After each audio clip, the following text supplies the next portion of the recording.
All right, thank you, Derek. Well, tonight we are debuting a new weekly segment here on Newsletter 9 on Fox 54. The Columbus Police Department is partnering with Fox 54 to help bring cold cases to light in Beyond the Yellow Tape with Rosalind Giles. We take you to different crime scenes where the murders unfolded. And our first story tonight, a Columbus woman was brutally murdered in her own backyard, and the killer is still running free 6 years later. Who came home from work that afternoon and found that her purse and cell phone, her vehicle was present at home.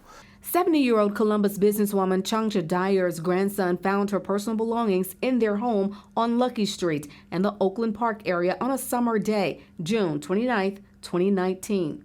The grandson then started calling around looking for her. Her grandson called me.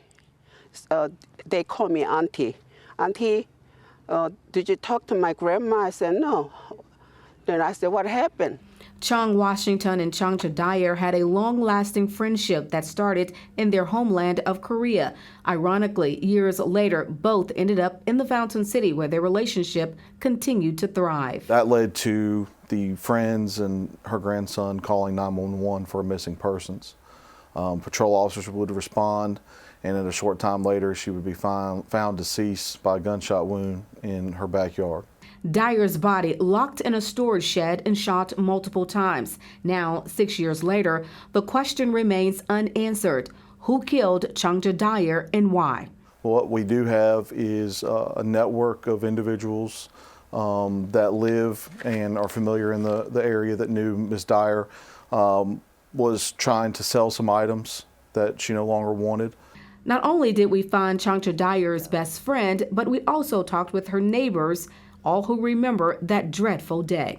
We agreed to conceal this man's identity. If you know something, report it. I mean, because it could happen to you, and I'm sure you would want if it happened to your family. And she and your wife, I understand, were good friends? They were good friends. They used to have lunch and coffee together and walk in the neighborhood. We also visited the finance department at the Citizen Service Center to verify Dyer's previous business licenses. Only one property showed up in the record search under her name. Dyer was a prominent businesswoman. According to Columbus Police, she owned 2 local bars, and we found one of them here at South Lumpkin Road and Marathon Drive, Gray's Bar. The name hasn't changed. According to investigators, before her death, she sold one of the bars for a large sum of money, and they believe everyone knew it.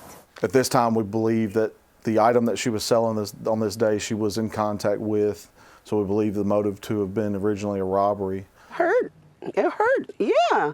Now, see, sometimes we talk about, my other friend and her son, we cry, Chong Washington says Chongcha Dyer still has family in Korea, and she talks with them over the phone. They too cry over the loss of their dear friend and loved one, who she says always helped those in need. The Columbus Police Department is offering reward money for any information that leads to an arrest in this case.